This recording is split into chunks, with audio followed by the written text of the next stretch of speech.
Good morning. Hey Gus, are we up? Alan Pearlstein, and we're about to begin what is M-WERC's first webinar, and the subject is IMCP. The webinar will consist of walking through what the award was like, what programs we are targeting, and will be led by myself. I'm the Executive Director and CEO of the Midwest Energy Research Consortium.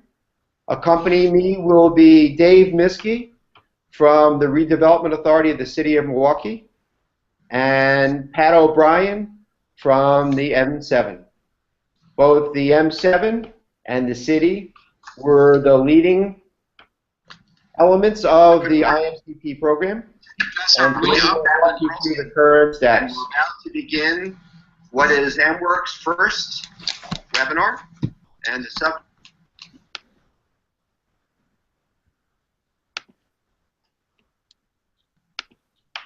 So I'm about to go walk through the presentation, and I'll ask our folks online and able to go see that. And Gus, if you nod your head, we'll be able to start. Excellent. The phone rang just in the nick of time. So the agenda for today's webinar is we'll walk through what the purpose of the webinar is. We'll outline what is IMCP, who the funding agencies are for IMCP, and the future grant programs that are targeted through that program, what our proposal contains, and Pat will walk you through that. He'll really describe what the three main clusters are, what 7 projects there were, and what workforce development activities were outlined in that. We'll go ahead and do governance, as well as walk through what the benefits are for the region, and then identify next steps. So today's webinar will walk you through the background of IMCP. We'll update what it really meant to be selected as one of the 12 winners of a pool of 70 applicants for IMCP. And for our members in M-WERC, we will go ahead and begin to outline the funding opportunities, what the implementations are, and what the next steps are as an organization. As I described earlier, Dave Miskey from the City and Pat O'Brien from M7 will accompany us.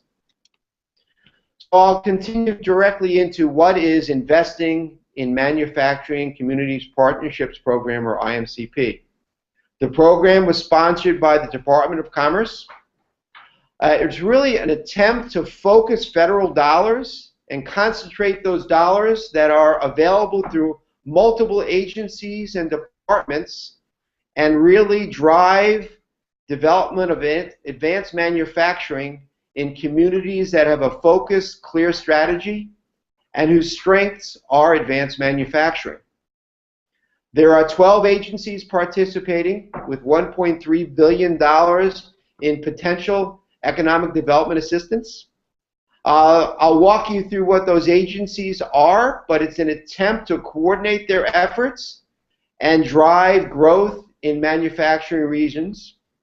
The results of the award allow each of the 12 awarded regions to be shown preferential treatment in future economic development funding through grants of the 12 participating agencies. So as I described earlier, Milwaukee was blessed. We're one of 12 communities selected out of a pool of 70 applicants. And if you were engaged with us earlier, we actually lost an earlier Phase 1 grant and yet continued to work and plan our own and were selected to win this Phase 2 award. We're very excited by that.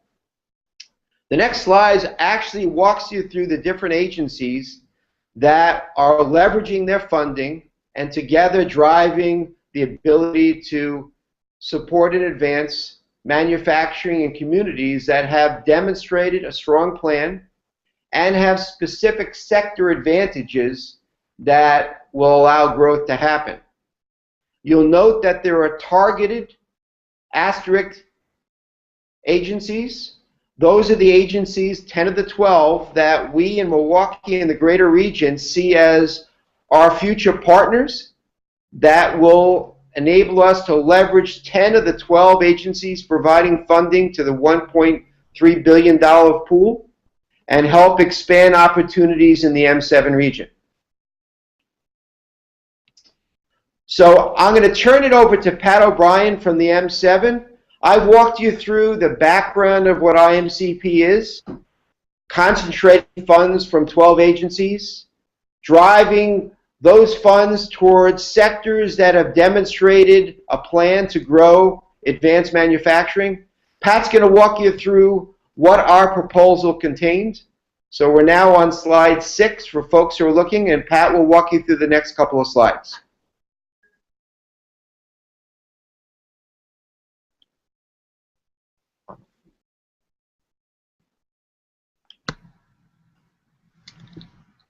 Pat, you need to take your mute off. How's that? Is that good? Yep, that works. Sorry about that.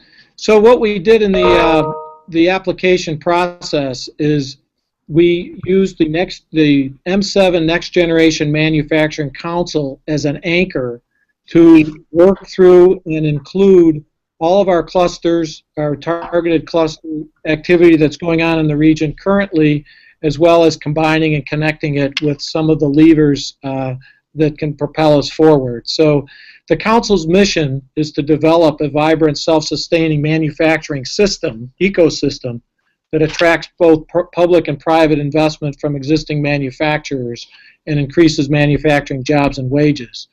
And its purpose is to develop and lead a targeted strategy through integrating, prioritizing, and promoting best practices in attracting and expanding manufacturing.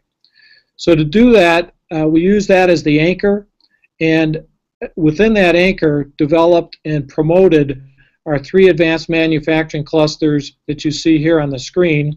Our largest targeted sector of energy, power, and controls, which is about 25% of our employment base in manufacturing in the region, and then our water technologies and food and beverage sector that are also significant pieces of that, make up another good portion. So they all fall within the manufacturing sector. They offer the greatest opportunity. Each are in different stages of development currently. The Water Council has a building, an incubator, accelerator type building with companies, both dry and wet research labs engaged in the building, and companies, established companies and new companies engaged in it. The M-WERC group is in the process of utilizing their building, and Food and Beverage Council is on its way. So the idea is to leverage these opportunities.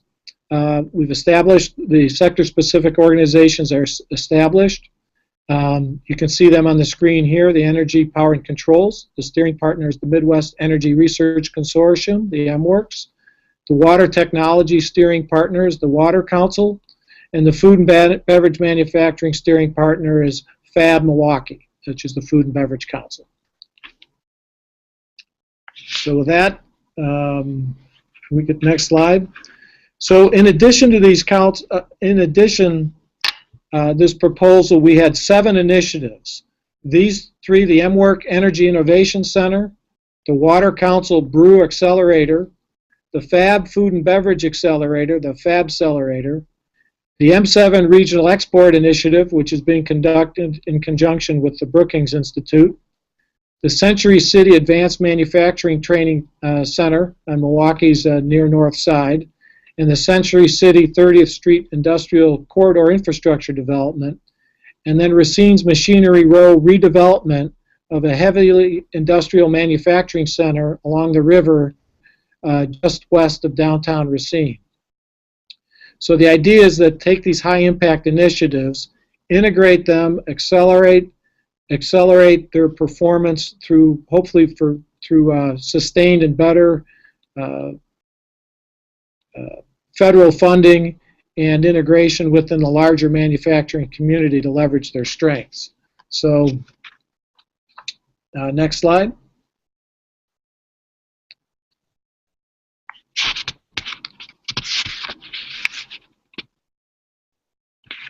So the three clusters and the supporting cross-section levers were at the heart of our framework, and I think which really gave us points is our ability to integrate specific levers into these clusters and as standalones. And those levers, as you see described on the screen, are strengthening human capital and talent, cultivating research and innovation, accelerating global trade and exports, creating access to capital, improving infrastructure and site readiness, and enhancing supplier networks.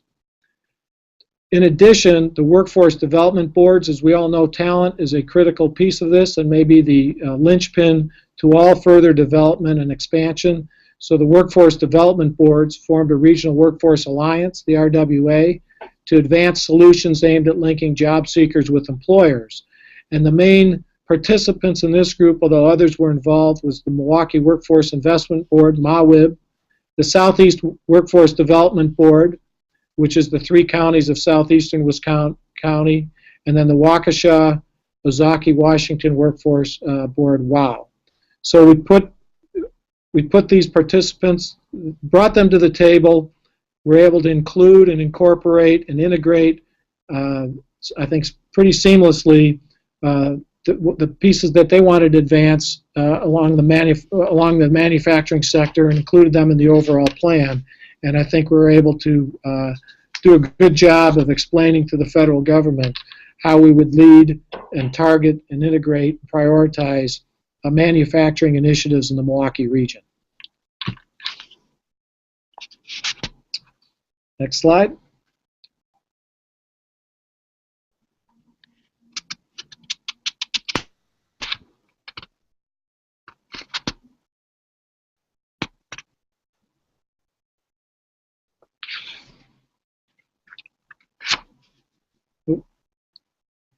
I'm not sure, the slide hasn't changed on my screen.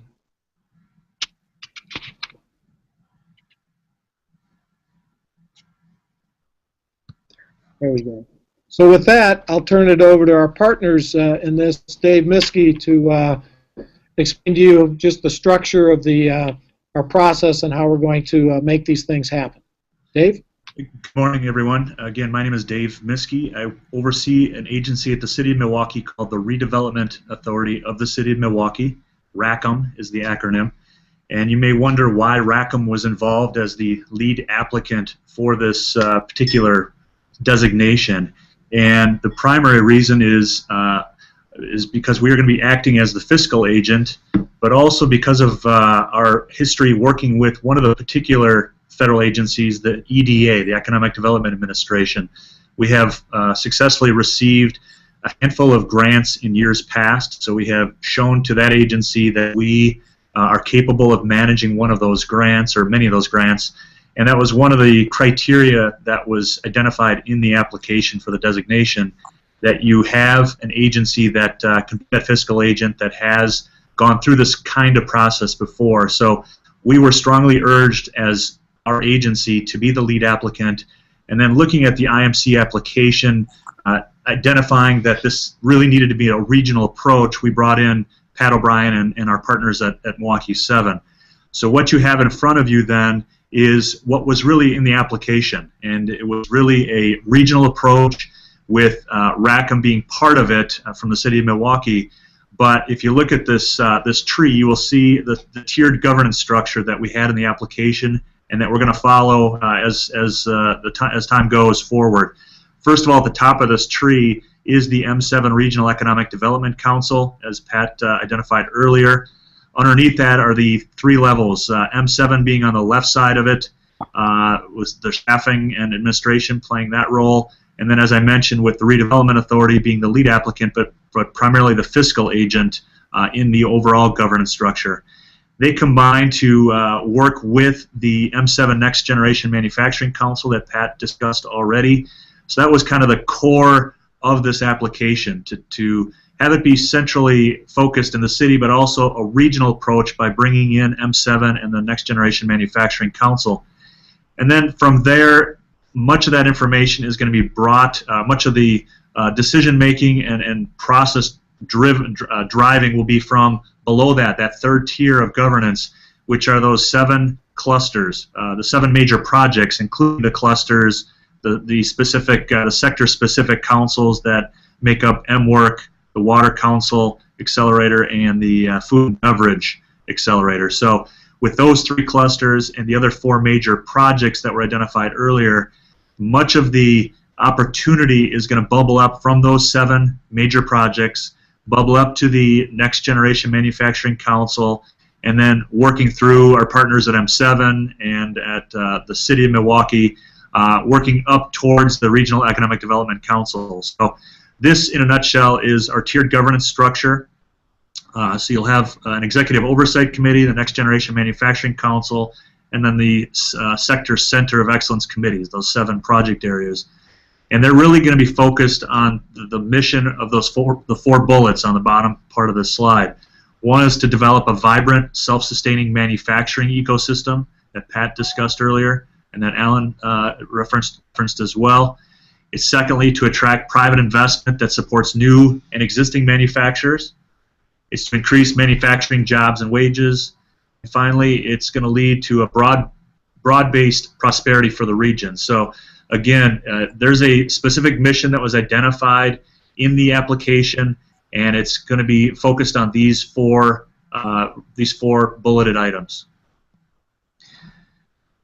So again, you'll see with the next slide, but with this slide, you'll see the governance structure. There's 3 tiers to it. In the very short term, what we've been doing is having some discussions with the federal agencies, but also internally. On May 28th, you will see on the next slide that we had a meeting. It was a phone conversation with the federal government after we had been identified on May 28th as one of the selected communities. A couple weeks later, on June 20th, we had a conversation with the federal government on expectations. So it was with the Department of Commerce. All 12 designated communities were on the phone call, and it was really to kind of learn a little bit more about the next step. So as I mentioned, May 28th, we were awarded the designation. At the meeting on June 20th, on the phone call, we were represented by Rocky Marcoux from the City of Milwaukee, Pat O'Brien from M7, and Mary Isbister from the Next Generation Manufacturing Council. So they were on the phone call with the Department of Commerce. All 12 funding agencies were represented on the call, but all of the 12 designated communities were also on the call. At that call, we were awarded, or actually we were assigned, a IMCP mentor. And for our regional approach, our mentor, his name is Charlie Barch, who works for the EPA, the U.S. Environmental Protection Agency. He is actually he reports directly to the Deputy Director of the EPA out in Washington, D.C. And of the 12 representatives that are mentoring the 12 communities, he is the one that we at the City of Milwaukee in the region here have spent quite a bit of time with already from previous work over the years in brownfield redevelopment. So we're very happy that Charlie's been assigned to our community. I'm actually co-presenting with him in Washington, D.C. on a different topic in the middle of August. So we have a strong relationship that goes back quite a while. So we are hopeful that Charlie is able to come to Milwaukee in August, and we're hopeful that also that the regional EDA administrator, her name is Jeanette Tamayo, is also able to attend a meeting up here. In the very short term, Pat O'Brien and myself will be talking to Jeanette Tamayo on the phone. I think we're going to talk, and actually Alan will be invited as well, on July 21st is the tentative date, just to go over what her expectations are, what some possible funding streams could be from the EDA specifically, and then have her come up in August along with Charlie Barch. So we are already making some inroads with the primary contacts that we were given as our mentoring, as our mentors, and also as some of the contacts we've had over the years. So we're very hopeful that that this leads to some real possibilities from economic development and from workforce training. So again, the agreement is to have a follow-up meeting with Charlie and with Jeanette in August of 2015. We hope to get some additional guidance from our oversight board once we convene that group. And that, again, that oversight group is the Next Generation Manufacturing Council, along with our Executive Economic Development Council. And then document existing proposals that need support by maybe one of the universities. So, for example, there are opportunities that exist currently, and there is no reason why groups, whether it be M-WERC or any of the other clusters or any of the other major projects, should wait to identify opportunities for those funding sources. So, with that, I will pass it back to Alan, but there are opportunities that exist right now. Some of them are referencing the IMCP designation, others do not, but certainly this designation going forward should provide greater opportunity for the 7-county region.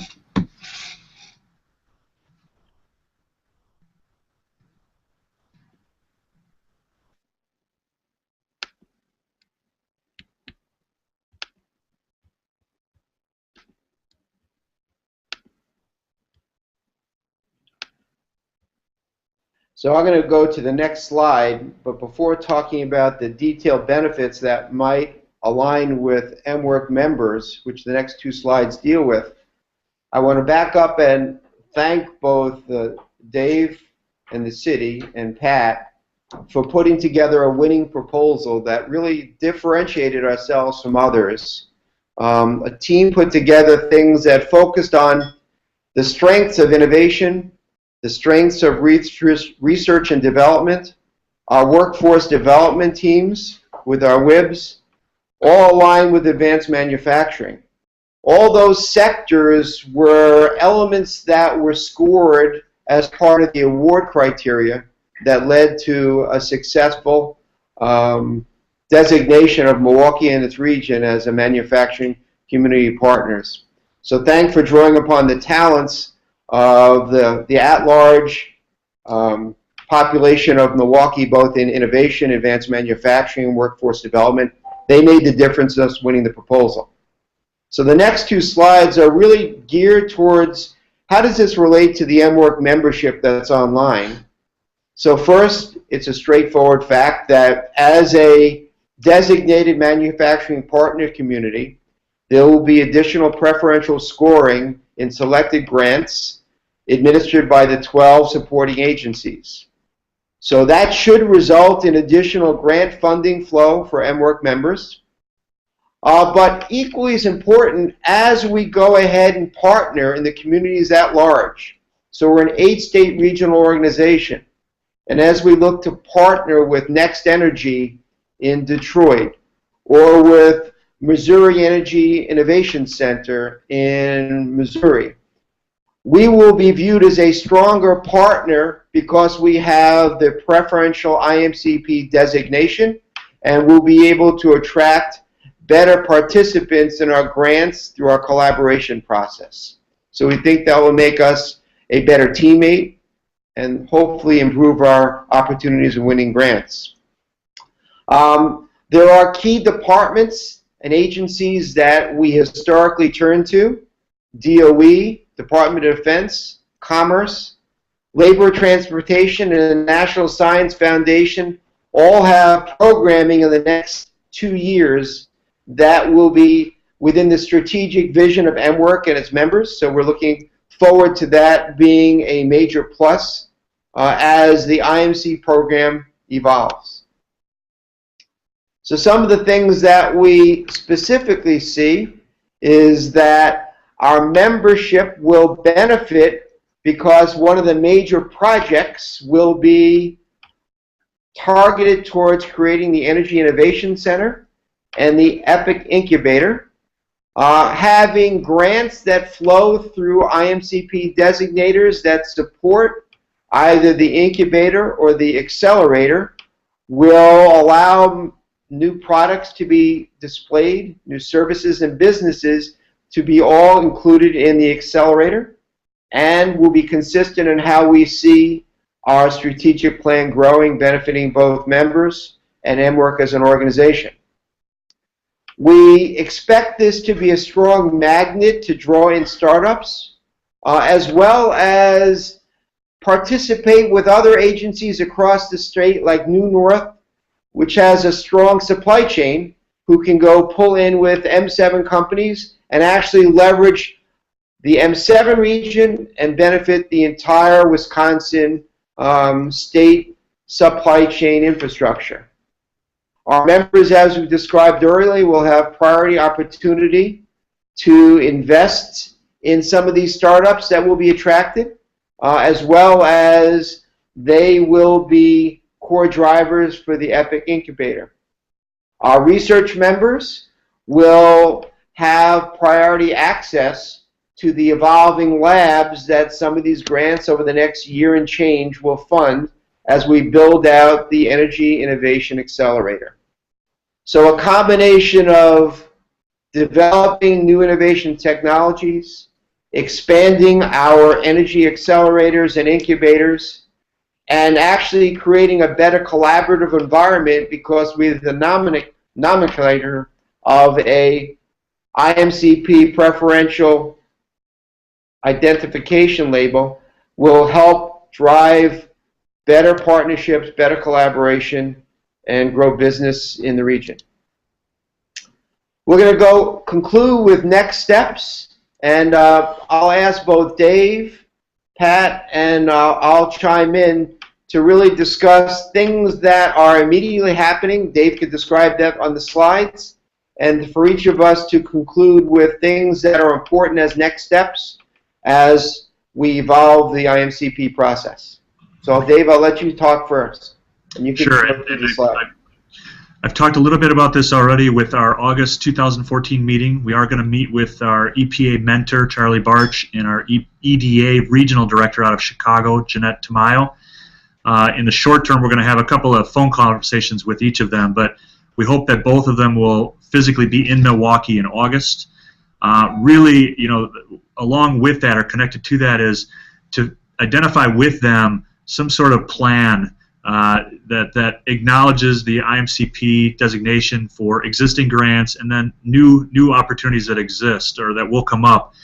One of the things we're curious about is every federal agency, of all the 10 that were identified in an earlier slide, they're all going to look at this a little bit differently in their grant applications. Some will identify the IMCP specifically within their applications, others won't mention it at all, but we're hopeful that the federal government tries to become a little more consistent across the board between federal agencies in their grant applications that gives the IMCP designation a little more credibility across each of those applications.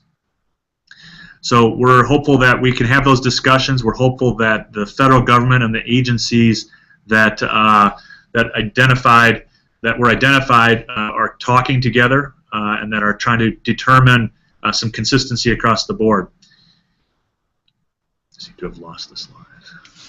Alan, can you put that slide back up?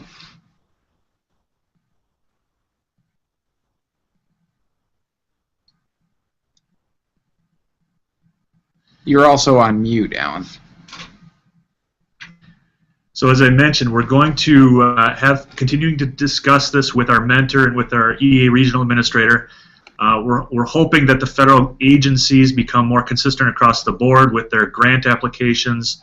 And then, you know, internally in our region, we also need to continue to work with the 7 county areas, the 7 project areas, and the 3 clusters to identify a process that, as I mentioned earlier, we can have opportunities bubble up or trickle down. However, it's going to be most efficient and effective to go after some of these grant opportunities. So obviously there will be a grassroots opportunity identification from each of those 7 major projects, and that there needs to be some discussion between identifying those projects at a grassroots level and then going up that tiered governance structure. Then also the M7 will try to coordinate some of those efforts as well regionally.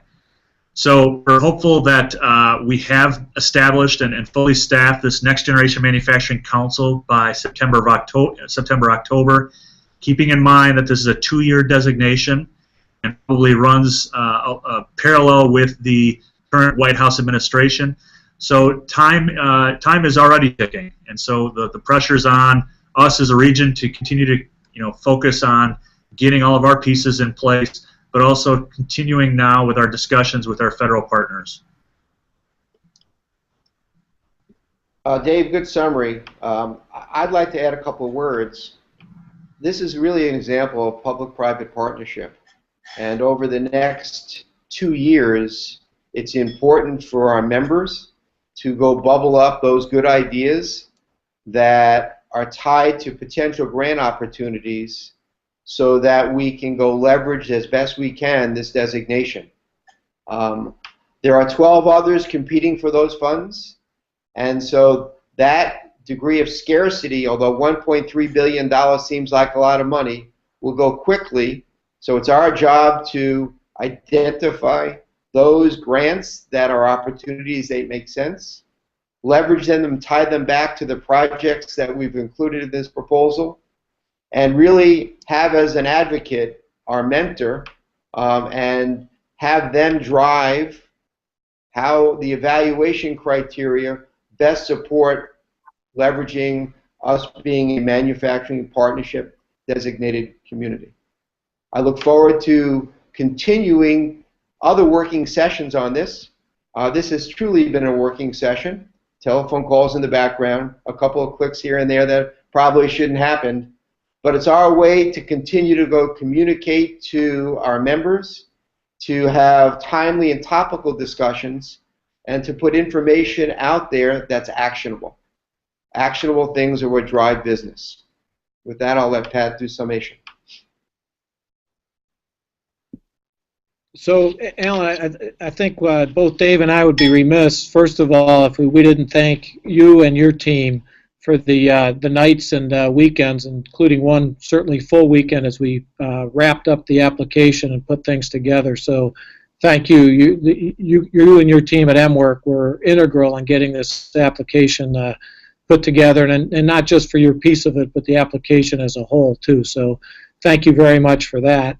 And I think I would just reiterate to the group out there that while we hope we get the facilitator helps us identify opportunities sooner, faster, and better to coordinate, I think it still behooves all of us to continue to source our own opportunities in terms of the grants, bring it to our attention so that we can help you make the best case possible for the grant and how it fits in with the overall designation. And that's all I have. Great. I think we have a couple of moments to take questions through Google Chat. Josh, is that a possibility? Actually, Gus, are you monitoring the YouTube? Have people submitted any questions? I am monitoring. We haven't had anything come up yet. You're that good, Alan. Well, I want to thank both Dave and Pat for their participation. Thank you, Josh and Gus, for facilitating and help put together what is our first webinar. We'll look forward to continue to have additional information as it's available. I want to encourage people. We have a July 24th open member meeting. It will be conducted at We Energies. We have a stellar amount of speakers. We'll have EPRI and the American Transmission Corporation each speaking on the evolving smart grid and how power distribution and generation done locally in distributed fashion evolves alongside centralized distribution. We'll also have S&C Electric, one of our members, presenting, and it should be an excellent open member meeting. That will again be July 24th at We Energies beginning at 10 a.m. With that, I think we'll conclude the webinar. Thank you all for participating, and if there are questions out there later on, we'll try to respond to them and post those answers back on YouTube. Thank you all. Have a good day.